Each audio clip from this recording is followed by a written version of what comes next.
আজকের রেসিপি দারুণ স্বাদের মসুর ডালের ঝাল পোয়া পিঠে। নমস্কার, আমি রুমি। আপনাদের সবাইকে আবারও একটা নতুন রেসিপিতে স্বাগত। রেসিপিটা শেষ পর্যন্ত দেখার জন্য আপনাদের কাছে অনুরোধ রইল।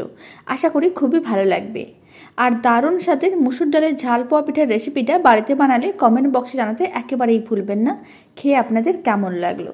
তো চলুন রেসিপিটা বানানো শুরু করা যাক। প্রথমে একটা বড় সাইজের মিক্সিং বোল নিয়ে নিয়েছি। আর মিক্সিং বোলের মধ্যে আমি এখানে বেশ কিছুটা পরিমাণ ভেজানো মসুর ডাল নিয়েছি। মেজারিং কাপের হাফ কাপ মানে 100 গ্রাম মসুর ডালকে 30 মিনিটের মতন জলে ভিজিয়ে রেখেছিলাম। মসুর ডালগুলো জলটা সোক করে অনেকটাই ফুলে উঠেছে। তারপরে মসুর ডালগুলোকে 3-4 বার জলে ভালো করে ধুয়ে নিয়েছিলাম। এখন মসুর ডালগুলোকে মিক্সির মধ্যে নিয়ে নিতে হবে। মসুর ডালগুলোকে একটা বড় মিক্সির জারের মধ্যে নিয়ে নিয়েছি। আর তার মধ্যে দিয়ে দিলাম বেশ কিছুটা পরিমাণ জল। আর দিয়ে দিচ্ছি 3টে কাঁচা লঙ্কা। এবার সমস্ত কিছু একসঙ্গে খুব ভালো করে পেস্ট করে নিতে হবে। আমি এখানে কাঁচা লঙ্কাগুলো মসুর ডালের সঙ্গে পেস্ট করে নিয়েছি। আপনারা চাইলে কুচনো কাঁচা লঙ্কা পরেও দিতে পারেন। এখন সমস্ত কিছু একসঙ্গে খুব ভালো করে পেস্ট করে নিচ্ছি।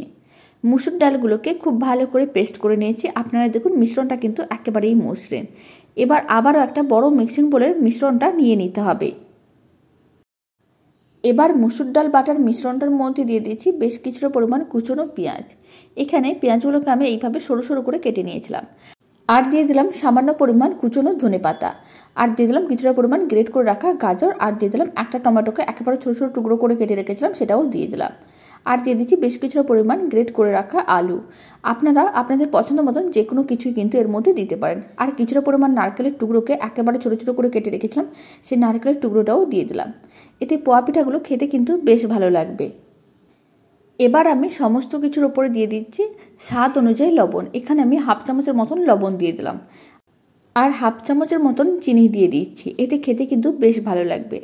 চিনি চাইলে আপনারা দিতে পারেন, নাও দিতে পারেন, তবে চিনি দিলে খেতে কিন্তু অনেক বেশি ভালো লাগবে। এবার সমস্ত কিছু একসঙ্গে খুব ভালো করে মিশিয়ে নিতে হবে। দারুণ স্বাদের এই ঝাল পোয়া পিঠাগুলো বানানো কিন্তু একেবারেই সহজ, খেতে কিন্তু খুবই ভালো হয়।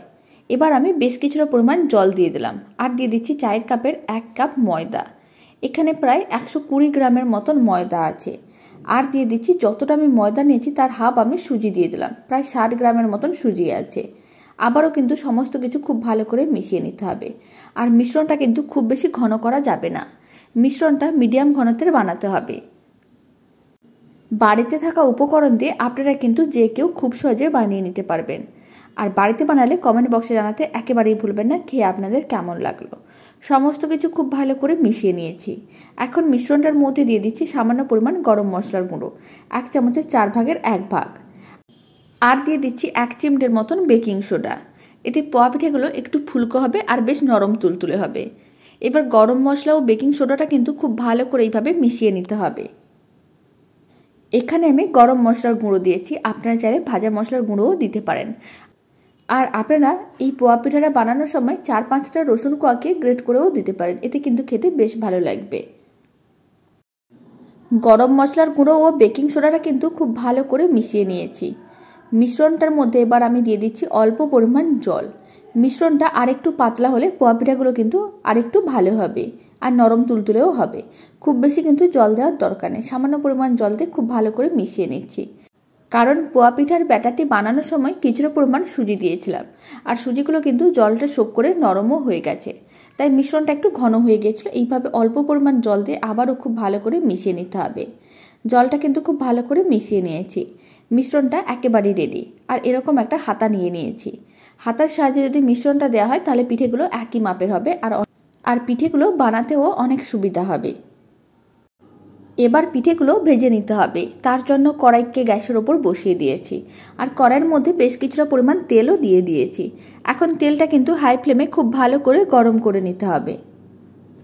তেলটা হাই ফ্লেমে খুব ভালো করে গরম করে নিয়েছিলাম। এখন আমি কিছুটা পরিমাণ মিশ্রণ এইভাবে তেলের মধ্যে দিয়ে দিলাম, মানে 1 হাতার মতন মিশ্রণ তেলের মধ্যে দিয়ে দিয়েছি। এবার গরম তেলটা এইভাবে ছিটাতে থাকবো। এতে পোয়া পিঠার ওপরটাও কিন্তু খুব সুন্দর হয়ে ভাজা হবে। আর এইভাবে গরম তেলটা কিছুক্ষণ ছেটানোর পরে আপনারা দেখতে পাবেন যে পোয়া পিঠাটা কিন্তু তেলের ওপরে ভেসে উঠছে। আপনারা পোয়া পিঠার মিশ্রণটা তেলের মধ্যে দেওয়ার সময় ফ্লেমটা কিন্তু একেবারেই লোতে রাখবেন। পোয়া পিঠার মিশ্রণটা দেওয়ার পরে ফ্লেমটা মিডিয়ামে করে উল্টে পাল্টে পিঠেটাকে ভেজে নিতে হবে। এতে পিঠেটা কিন্তু খুব সুন্দরভাবে গোল্ডেন ব্রাউন হয়ে ভাজা হবে। আর যদি পিঠেটা হাই ফ্লেমে ভাজা হয় তাহলে কিন্তু তাড়াতাড়ি পিঠের ওপরটা লাল হয়ে যাবে, কিন্তু ভেতরটা কাঁচা থেকে যেতে পারে। তাই একটু টাইম নিয়ে পিঠেটাকে ভাজতে হবে, তাহলে দেখতেও ভালো লাগবে আর খেতেও কিন্তু বেশ ভালো লাগবে। এই পোয়া পিঠাটা কিন্তু একেবারেই রেডি হয়ে গেছে। এখন তুলে এক সাইডে রেখে দিচ্ছি। আর বাকি মিশ্রণটা দিয়ে একইভাবে পোয়া পিঠাগুলো রেডি করে নিতে হবে। আবারও আমি কিছুটা পরিমাণ মিশ্রণ মানে 1 হাতার মতন মিশ্রণ নিয়ে তেলের মধ্যে দিয়ে দিলাম। আর এই সময় ফ্লেমটা কিন্তু লোতে করে দিয়েছি। আর পোয়া পিঠার মিশ্রণটা দেওয়ার পরে ফ্লেমটা আবারও মিডিয়ামে করে দিতে হবে আর এইভাবে গরম তেলটা ছিটিয়ে দিতে হবে। এতে পোয়া পিঠাটা কিন্তু খুব সুন্দরভাবে বেশ তেলের ওপরে ভেসে উঠবে আর খুব সুন্দরভাবে ভাজাও হবে। টাইম নিয়ে উল্টে পাল্টে গোল্ডেন ব্রাউন করে পোয়া পিঠাগুলোকে ভেজে নিচ্ছি। পোয়া পিঠার রেসিপিটা বাড়িতে একবার বানিয়ে দেখতে পারেন, আশা করি আপনাদের খুবই ভালো লাগবে। বাড়িতে বানালে কমেন্ট বক্সে জানাতে একেবারেই ভুলবেন না খেয়ে আপনাদের কেমন লাগলো। একইভাবে এই পোয়া পিঠাটাকেও উল্টে পাল্টে লাল লাল করে ভেজে নিয়েছি। এখন তুলে এক সাইডে রেখে দিয়েছি। আর বাকি পোয়া পিঠাগুলো একইভাবে ভেজে নিতে হবে। মুসুর ডালের সমস্ত ঝাল পোয়া পিঠাগুলো ভাজা হয়ে গেছে। এখন একটা প্লেটের মধ্যে সার্ভ করে নিয়েছি। রেসিপিটা শেষ পর্যন্ত দেখার জন্য আপনাদের অসংখ্য ধন্যবাদ। আর রেসিপিটা ভালো লাগলে আপনারা যদি ফেসবুক থেকে রেসিপিটা দেখছেন পেজটিকে ফলো করে নেওয়ার অনুরোধ রইল। আর ইউটিউব থেকে দেখলে চ্যানেলটি সাবস্ক্রাইব করে নেওয়ার অনুরোধ রইল। পাশে থাকা বেল আইকনটি প্রেস করে নেবেন নতুন রেসিপির আপডেট সবার আগে পাওয়ার জন্য। এখন আমি আপনাদের একটা পোয়া পিঠা ভেঙে বা ছিঁড়ে দেখিয়ে দিচ্ছি কেমন হয়েছে। আপনারা দেখুন পোয়া পিঠার ওপরটা একটু মুচমুচে আর ভেতরে কিন্তু বেশ নরম তুলতুলে, খেতে কিন্তু খুবই ভালো হয়। একবার বাড়িতে বানিয়ে দেখতে পারেন। আর বাড়িতে থাকা উপকরণ দিয়ে আপনারা কিন্তু খুব কম সময়ের মধ্যে দারুণ স্বাদের এই পোয়া পিঠাগুলো খুব সহজে বানিয়ে নিতে পারবেন। তো চলুন ভিডিওটা আমি এখানেই শেষ করছি।